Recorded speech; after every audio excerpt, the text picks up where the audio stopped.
Bonjour, cette vidéo est une explication de comment sauvegarder des images avec les capteurs de vision FQ2 de Omron.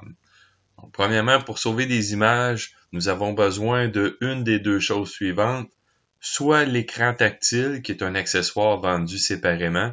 L'écran tactile a la capacité de connecter à une carte SD et on peut sauver à partir des menus les images sur la carte SD. La deuxième façon est d'utiliser le logiciel FQ2. Le logiciel Touchfinder FQ2 fait exactement la même chose que l'écran tactile avec les mêmes menus, sauf que les images sauvegardées vont se retrouver dans le répertoire My Document et à la première sauvegarde, le logiciel va créer automatiquement un répertoire qui s'appelle Omron FQ et SD Card. Dans ce répertoire, nous retrouvons trois autres répertoires où on peut retrouver des images soit dans le répertoire capture ou FQ2. La différence, c'est que le répertoire capture, c'est des images que le programmeur a décidé de sauvegarder en cliquant sur un bouton dans le logiciel. Tandis que les images que l'on retrouve dans le répertoire FQ2 sont des images sauvegardées automatiquement par la caméra quand on a un signal trigger. Et on doit activer cette fonctionnalité-là parce que par défaut, les images ne le sont pas sauvegardées. Donc, je vais expliquer la première façon, des images dans le répertoire capture. Donc, avec un bouton dans le logiciel. Je suis dans Touchfinder, je suis présentement non connecté. Je dois aller sélectionner en premier le bon. Je n'ai pas la bonne carte sur mon PC.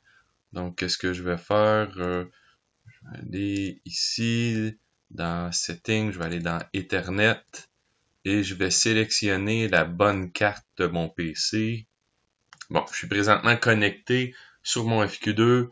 Mon FQ2 est en mode Run. En mode Run, on a un bouton en bas à gauche qui est un bouton capture d'image ce bouton sauvegarde en BMP. Donc, si je vais dans le répertoire capture, j'ai absolument rien présentement.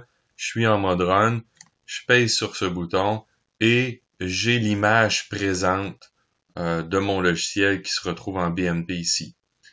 Les images BMP peuvent être ouvertes par Windows, mais ne peuvent pas être réutilisées par le logiciel directement quand je suis connecté sur le FQ2. Ils peuvent seulement être réutilisées en mode simulation.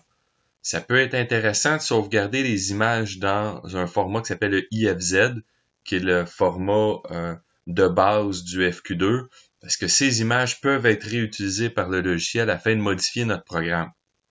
Bon, pour sauvegarder des images en IFZ, on doit être en mode programme ou le faire avec le trigger, dans l'autre façon de faire. Si je commence par le mode programme, donc je clique à droite, je clique sur le bouton en bas à droite, je vais dans Sensor Setting, je me retrouve en mode programme dans du FQ2. J'ai toujours le bouton capture pour sauvegarder en BMP. Mais si je clique sur la clé AMOLED juste à gauche de ce bouton, un nouveau bouton apparaît. Puis lui, ici, présentement, là, si je clique dessus, j'ai maintenant une image en IFZ, donc réutilisable. Fait qu'à cet endroit-là, je peux aussi passer mon image d'FQ2 en mode en direct. Donc, replacer mon image et sauvegarder encore en IFZ. Donc, je peux avoir plusieurs IFZ. Une fois que je suis satisfait des images que j'ai sauvegardées, qui peuvent représenter différentes options de mon application, je peux peser sur pause pour arrêter mon image en direct. Et maintenant, pour reconsulter les images que j'ai prises, je vais dans le premier bouton en haut et je vais dans Camera Image File. Donc, le Camera Image File sont les images sauvegardées avec le bouton en bas que je viens de montrer. Et dans l'autre, dans Login Image File, sont les images qui sont sauvegardées automatiquement quand j'ai un trig, que je vais montrer dans quelques minutes, comment les sauvegarder. Donc, si je vais dans Image File, les deux images qui apparaissent sont mes deux fichiers IFZ. Comme je disais, le BMP ne peut pas être lu par le logiciel. Donc, si je clique sur la première, j'ai mon image. Puis si je dis si cette image-là est mon image de base pour bâtir mon programme, je peux faire un retour, un back, et ensuite passer en mode programme et bâtir mon programme. Ceci conclut la première partie qui est comment sauvegarder des images à partir des boutons dans le logiciel. Maintenant, comment fait-on pour sauvegarder des images de façon automatique quand on a un trig sur notre machine, sur notre procédé? Deux choses à faire. Premièrement, dans le mode programme, où ce que je suis ici, je dois aller dans la section In-Out et dans la sous-section Log Setting. À cet endroit, j'ai en deuxième option Image Login, où je peux sélectionner lesquelles des images je veux sauvegarder lors d'un trig. Donc, je peux dire aucune image sauvegardée. Je peux sauvegarder toutes les images. À chaque fois que j'ai un trig, j'ai une nouvelle image, qui peut faire beaucoup. Et je peux sauvegarder, ce qui est très souvent logique en production, seulement que les no-good, donc seulement nos rejets, ceux que notre programme a décidé de juger pas bons. Par exemple, pour tout de suite, je vais mettre toutes les images. Donc maintenant, la caméra sait lesquelles des images que l'on doit sauvegarder. Maintenant, il reste une switch en mode run où ce qu'on peut mettre le login à off ou à on. Donc, je vais passer en mode run. Donc, mon programme est en fonction. Maintenant, la caméra attend d'avoir un signal de mon capteur, c'est un signal de mon trigger pour exécuter quelque chose. Je vais bouger un peu ma carte pour voir quelque chose bouger. J'ai mon search. Les images sauvegardées en mode automatique, sont pas exactement dans le même répertoire. Donc, je retourne dans mon Omron FQ, SD card, mais là, je vais dans le répertoire qui s'appelle FQ et Log Image. J'ai présentement aucune image. Donc, manuellement, j'active mon capteur de trig. Vas-y, là. Mon capteur de trig a été fait et mon image apparaît et elle est seulement quand IFZ. Donc, ces images sont réutilisables pour plus tard, repasser dans le programme et revoir pourquoi ce produit-là a été rejeté, là, no good. Comme de raison, je peux aussi utiliser ces images-là pour rebâtir mon programme ou modifier mon programme à la même endroit que tantôt. Donc, j'ai créé une deuxième image. Dernière chose, dernier point que j'aimerais souligner, il est possible de convertir les images IFZ en BMP. Parce que si je double-clique, Windows ne reconnaît pas ce format-là.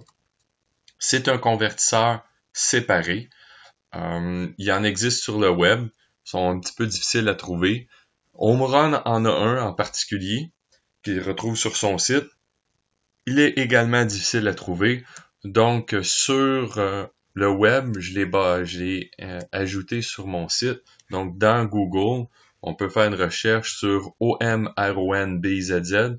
Vous allez Omron Biz. On retrouve mon site. De mon site, en haut à gauche, on va dans la page qui s'appelle Vision Omron Microscan.